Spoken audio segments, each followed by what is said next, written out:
2 రోజుల నుండి రాష్ట్రంలో జరుగుతున్న చర్చను చూస్తూ ఉన్నాం. మన గౌరవ కేటీఆర్ గారు, మా వర్కింగ్ ప్రెసిడెంట్ గారు మాట్లాడుతున్న ఫ్లోలో కొంత తప్పు మాట దొరికిందని గత 2 రోజుల నుండి రాజకీయం చేస్తున్నారు. కానీ ఇమీడియట్గా పొరపాటుగా కొంత దొరికిందని ఇమీడియట్గా క్షమాపణ చెప్పి మహిళా సోదరిమణులకు, అక్క చెల్లెలందరికీ క్షమాపణ చెప్పి వారి హుందాతనాన్ని కాపాడుకున్నారు, వారి హుందాతనాన్ని ప్రదర్శించారు. గొప్పగా వారి గౌరవం పెరిగేటట్టు వారు చెప్పిన ఆ మాటతోని నిజంగా వారిని అభినందిస్తూ ఉన్నాం. మా అక్క చెల్లెలు కూడా అదే ఫీల్ అవుతున్నారు. రాష్ట్రం అంతా కూడా మనిషి అనేవాడికి ఎక్కడో ఒక దగ్గర మాట్లాడుతున్న సందర్భంలో ఒక మాట దొల్లుతూ ఉంటుంది. కానీ ఇమీడియట్గా తెలుసుకొని దాన్ని క్షమించమని కోరడం అనేది గొప్ప హుందాతనాన్ని తెలియజేస్తూ ఉంది. గౌరవ మంత్రివర్యులు సీతక్క గారు మాట్లాడుతూ కేసీఆర్ గారిని కూడా, గౌరవ కేసీఆర్ గారిని కూడా ఇందులో తీసుకొచ్చి మీ నాన్న నీకు ఇదే నేర్పించింది అని మాట్లాడింది. కానీ కేసీఆర్ గారు నేర్పించిన సంస్కారం ఏందో కేటీఆర్ గారి రియాక్షన్లో అర్థమైంది. వారికి ప్రత్యేకంగా అభినందనలు తెలియజేస్తూ ఉన్నాం.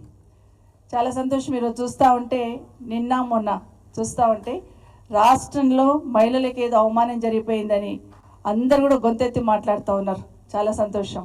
8 నెలల తర్వాత మహిళల పట్ల ఏదో అనుచిత వ్యాఖ్యలు చేశారని చాలా గొప్పగా అందరూ స్పందిస్తూ ఉన్నారు. ఈరోజు ఒక పేపర్ చూస్తే అయితే మొత్తం పేపర్ నిండా అదే స్పందన ఉంది. కేటీఆర్ గారు ఏదో పొరపాటు మాట్లాడున్నారు, మహిళలకు చాలా అవమానం జరిగిపోయింది, అసలు ఇంత అవమానం ఎప్పుడు గతంలో చూసి ఉండలేదు అనే లెవెల్లో స్పందన చూస్తున్నాం. చాలా సంతోషం.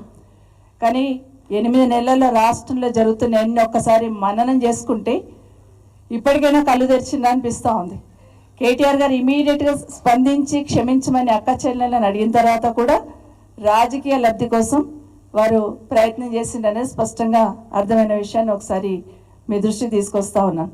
రాష్ట్రంలో 8 నెలల్లో 1800 మంది మహిళల మీద అత్యాచారాలు, హత్యలు, చాలా ఇన్సిడెంట్స్ జరిగినాయి. పోలీస్ శాఖ ఇచ్చిన సంఘటనల లిస్టే 1800 పైచిలకు సంఘటనలు జరిగినట్టున్నాయి. కానీ ఎక్కడ స్పందించినట్టు కనిపించలేదు మాకు. కానీ ఇప్పుడు మాత్రం మహిళల మీద మాకే గౌరవం ఉంది, మేమే మహిళలకు పేటెంట్ హక్కు, మహిళల చిత్తశుద్ధి ఉంది, మాకే ఉంది అనే లెవెల్లో మాట్లాడుతున్నారు. కానీ 1800 మంది ఇన్సిడెంట్ జరిగినప్పుడు ప్రధానంగా గౌరవ మంత్రివర్యులు ఇద్దరు స్పందించున్నారు. మహిళా మంత్రివర్యులు ఇద్దరు నిన్న స్పందించారు. చాలా సంతోషం. కానీ ఇదే ఒక అంధ విద్యార్థికి మలపేటలో సంఘటన జరిగింది అని అన్నప్పుడు అది ఎలాంటి సంఘటన కానివ్వండి, ఇంటర్నల్గా హాస్టల్లో ఏమైనా సంఘటన జరిగిందా ఏదైనా కానివ్వండి, కానీ మీరు కనీసం మహిళా మంత్రులు కదా, హైదరాబాద్ నడిబొడ్డున కదా, ఒక అంధ విద్యార్థి మీద జరిగింది కదా, మీరు మీ శాఖకు సంబంధించింది కదా గౌరవ మంత్రి గారు, మీరు విజిట్ చేశారా? కనీసం అక్కడ అమ్మాయికి ఏం జరిగింది, ఎందుకు జరుగుతుంది అనే హాస్టల్ని విజిట్ చేసే ప్రయత్నం ఎక్కడైనా చేశారా? గత 8 నెలల నుండి ఈ నగరానికి ఏమైందని పత్రికలే పతాక శీర్షికన రాస్తూ ఉన్నాయి. అంటే నగరంలో ఏ మూల చూసినా మహిళల మీద అత్యాచారాలు, అఘాయిత్యాలు జరుగుతూ ఉన్న సందర్భం, ఏ హాస్టల్లో చూసినా ఎలాంటి సంఘటనలు జరుగుతున్నాయో చూస్తున్న సందర్భం. రోజు ఒకటి పేపర్ ఓపెన్ చేయగానే, ఇప్పుడే ఒక న్యూస్ చూస్తున్నాం,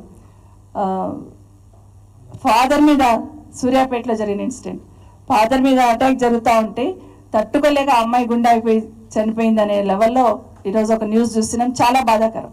ఎందుకంటే ఇలాంటి సంఘటనలు చూస్తున్నప్పుడు మనసు కూడా కొంచెం బాధేస్తూ ఉంటుంది. కొన్ని సంఘటనలు ఒకసారి గుర్తు చేస్తాను. ఆర్టీసీ డ్రైవర్ ప్రయాణికురాల మీద అత్యాచారం చేసినప్పుడు ఎక్కడ పోయినారు ఈరోజు మాట్లాడుతున్న మహిళా మంత్రివర్యులు కానివ్వండి, గౌరవ శాసనసభ్యులు కానివ్వండి.